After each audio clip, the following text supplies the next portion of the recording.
Oi, gente! Voltamos para mais uma aula de Química e hoje o assunto da nossa aula é funções inorgânicas. Antes de falar sobre as funções inorgânicas, propriamente dito, eu preciso dar para vocês uma informação sobre a classificação das substâncias. Qualquer substância que você imaginar na sua cabeça, ela vai ser orgânica ou ela vai ser inorgânica. Não tem como fugir disso. Todas as substâncias que existem, elas cabem em uma dessas duas classificações, orgânico ou inorgânico. Há muito tempo atrás, e durante muito tempo também, classificou-se as substâncias orgânicas como aquelas que eram exclusivamente originais de seres vivos, e as substâncias inorgânicas como aquelas que eram do reino mineral. Essa classificação, hoje, ela mudou um pouco. Então, a classificação atual em relação às substâncias orgânicas e inorgânicas diz respeito à presença do átomo de carbono. Dessa forma, as substâncias orgânicas, elas são aquelas que são formadas por átomos de carbono, ou seja, elas possuem o átomo de carbono na sua estrutura. E as substâncias inorgânicas, elas não têm carbono na sua estrutura. Essa é uma classificação geral, que ela casa com a maioria das substâncias. Mas existem exceções, tá? Eu coloquei duas delas aqui, o monóxido de carbono e o gás carbônico, que são estruturas que têm o átomo de carbono, tá? O símbolo do carbono é o C maiúsculo, então o monóxido de carbono é formado por um átomo de oxigênio e um de carbono, e o gás carbônico por dois oxigênios e um carbono. Apesar de ter carbono, essas duas substâncias, elas são classificadas como substâncias inorgânicas. Por quê? Porque o comportamento delas é muito mais parecido com o comportamento das substâncias inorgânicas. Portanto, elas são classificadas como inorgânicas, tá? São duas das exceções.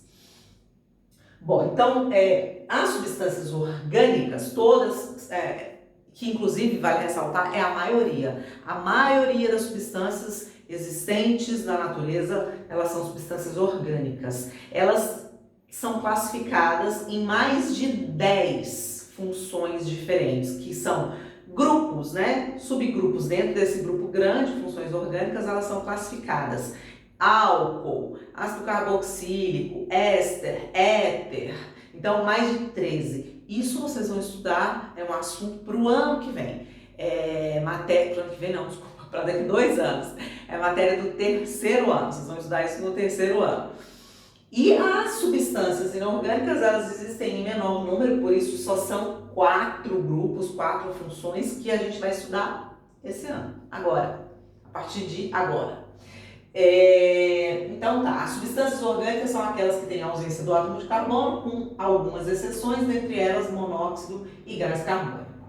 As substâncias inorgânicas, elas são classificadas, elas são agrupadas em 4 funções diferentes. O que é uma função química? É um grupo de substâncias que tem características em comum, tanto estruturais quanto de comportamento. Então, elas têm uma estrutura parecida, o que confere a elas um comportamento também semelhante. As funções inorgânicas são ácido, base, sal e óxido. E aí a gente vai ver agora como cada uma delas se caracteriza e se subclassifica. Então, os ácidos, eles são compostos covalentes, tá? Todo ácido é uma substância molecular. Ácidos são substâncias formadas por ligações covalentes. E uma outra característica dos ácidos é que eles são substâncias que liberam o íon H+ em solução aquosa. Então, toda vez que você pegar uma substância e colocar na água e ela liberar o íon H+, você está diante de um ácido. Essas são as características dos ácidos. Os ácidos, eles podem ser monoácidos, diácidos, triácidos ou tetraácidos.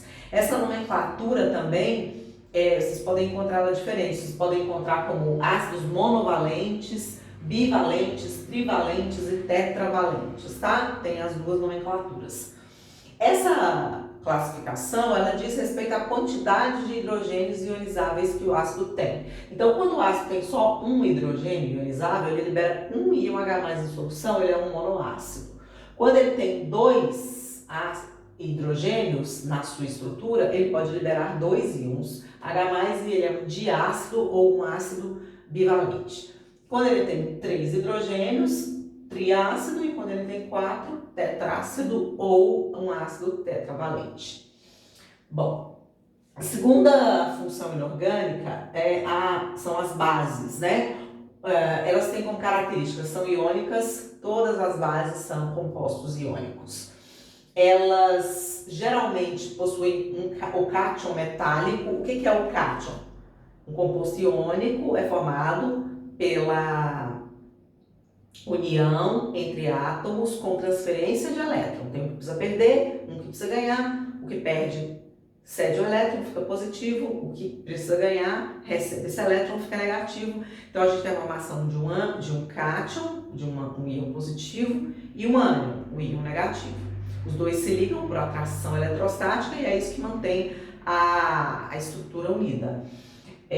As bases são compostos iônicos, elas são formadas por um cátion e um ânion. O ânion da base é sempre o grupo OH. E o cátion geralmente é um metal. Lembra que metais são átomos dos elementos das famílias 1, 2 e 3A, tá?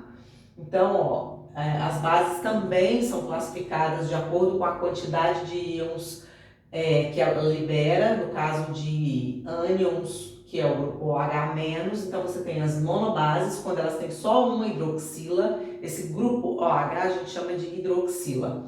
Você tem as dibases, ou as bases bivalentes, que tem 2 ânions, OH-, tá vendo? OH. Por que entre parênteses? Porque o ânion é o grupo OH, o oxigênio junto com o hidrogênio. Então, essa base aqui, o hidróxido de cálcio, ela possui 2 grupos OH. Se eu não colocasse o parêntese, o 2 estaria se referindo somente ao hidrogênio, mas esse 2 se refere ao grupo OH, por isso o parêntese, ok?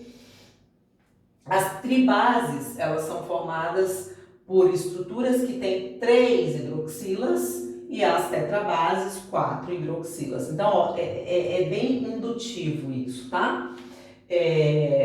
As monobases são formadas por cátions monovalentes. Então, esse é da família 1A, ele tem um elétron para perder, então um grupo OH ganha esse elétron.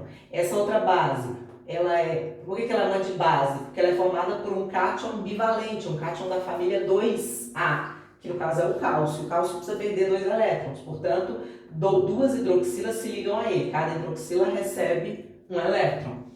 O hidróxido de alumínio é uma tribase, ou uma base trivalente, porque o cátion que forma essa base, que é o alumínio, ele tem 3 elétrons para perder, ele é da família 3A. Então, é necessária a ligação com 3 hidroxilas para cada uma receber um elétron.